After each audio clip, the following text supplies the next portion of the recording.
Welcome to The Man for Texas, Episode 4, Immigrants and Indians. I'm Brandon Seale. José Francisco Ruíz's break in the Mexican army came from a young, wonderkind general who, unlike so many other Mexican general officers, had actually fought on the side of independence. General Manuel de Mier y Terán had risen through the revolutionary ranks and become a 34-year-old brigadier general in newly independent Mexico, eventually heading the Mexican Artillery Academy until his appointment in 1827 to lead a scientific and military expedition to Texas. The expedition was part Lewis and Clark, part census-taking, and part alliance-making. Since independence, East Texas had begun to fill up with the Indians being pushed out of the United States, and ironically, also with some of the same Anglo-Americans who were doing the pushing out.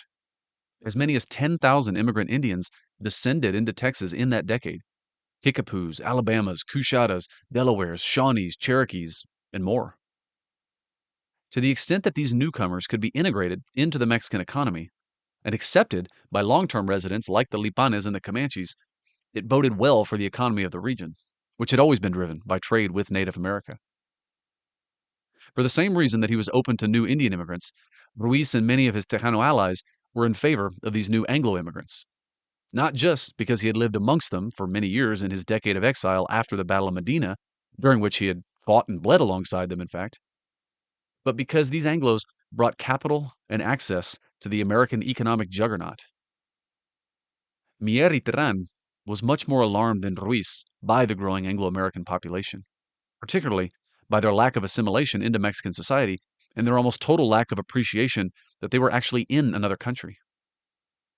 His reports back to Mexico City would lead directly to the law of April 6, 1830, which forbade any new Anglo immigration into the state. There was no possible better man to implement this new law, but also to manage these dual waves of immigration than 47-year-old José Francisco Ruíz. And he got the opportunity.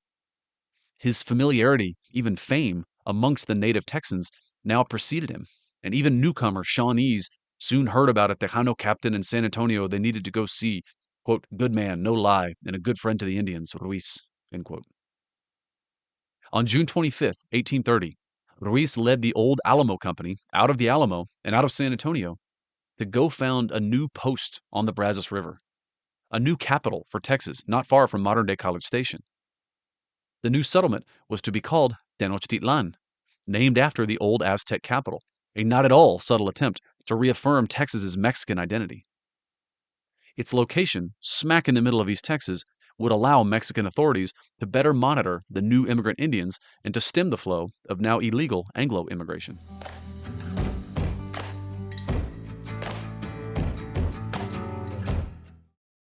Mexico had a very unique conclusion to its fight for independence.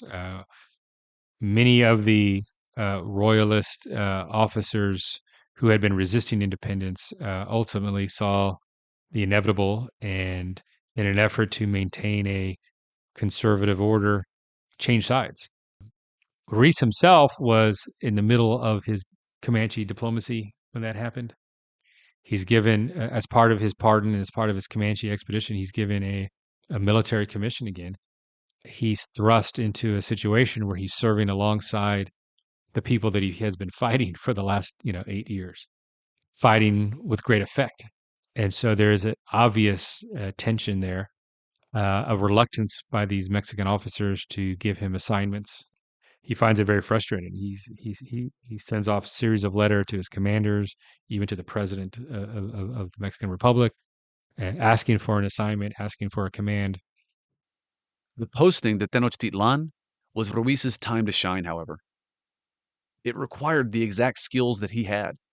It needed a motivated administrator. It needed a diplomat with contacts in the native world.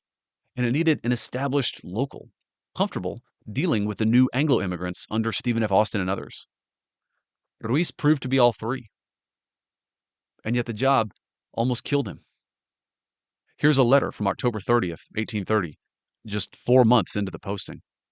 Quote, "Ah, my friend, if you could but examine my heart, what sad ideas you would find in it. I no longer desire any power at all. I no longer aspire to anything, except to devote my last days to silence. If only I could recover the tranquility which my spirit has lost.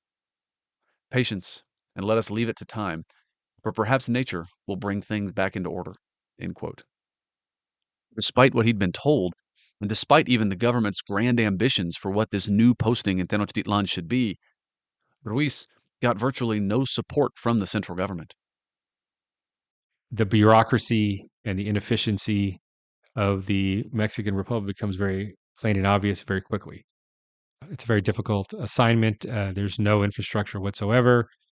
There's large delays in approval of the architectural design of the fort, supplies, reinforcements, all are lacking. And Ruiz eventually has to lean heavily upon Austin for supplies, for reinforcements, for assistance, and even for personal communications. At one point, Austin sends Ruiz a package of coffee and pan dulce and say, hey, brother, stick it out.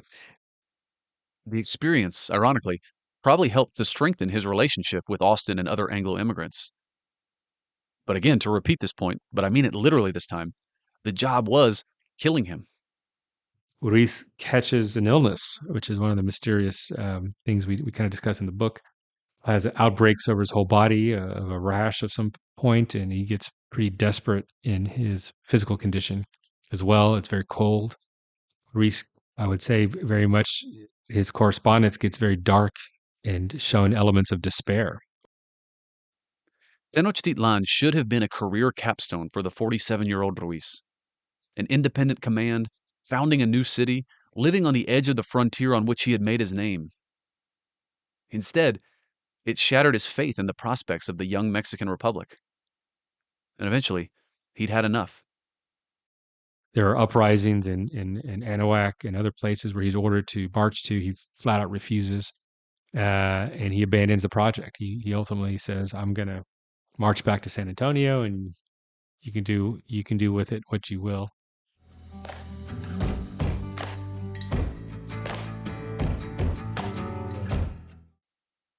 Ruiz wasn't the only one feeling the discontent. In January of 1832, Santa Anna issued his Plan de Veracruz and pronounced, as a Federalist, against Centralist President Anastasio Bustamante. Being a lifelong resident of the distant frontier and being an avowed Republican in his younger years, it's no surprise that Ruiz's sympathies aligned with Santa Anna the Federalist. Initially, Ruiz's main contribution to the turmoil starting to ripple through Mexico was just avoiding sending troops to put down the disturbance in Anahuac in June 1832, led in part by a young William Barrett Travis, incidentally. But soon, Ruiz was conspiring to desert his long-sought post in Tenochtitlan and return to San Antonio to be a part of Santa Anna's movement. The Centralist administration had given him a good pretense for deserting in the end. His men weren't being paid. He hadn't been paid for most of his time there at all. Ruiz managed to make his way to San Antonio by September, and on September 14th, 1832, for the second time in his life and after much deliberation, he pronounced himself in revolt against his government. On the next episode of The Man for Texas. Thank you for listening. Thanks to Art Martínez de Vara for joining us on this episode, and go check out his book about José Francisco Ruíz called Tejano Patriot. You should also go buy the audiobook, read by me under the same name, Tejano Patriot, and available wherever you buy your audiobooks. For more information about Art and his projects, go check out artmartinezdevara.com. And for more information on my projects and past podcasts, you can go to brandonseale.com.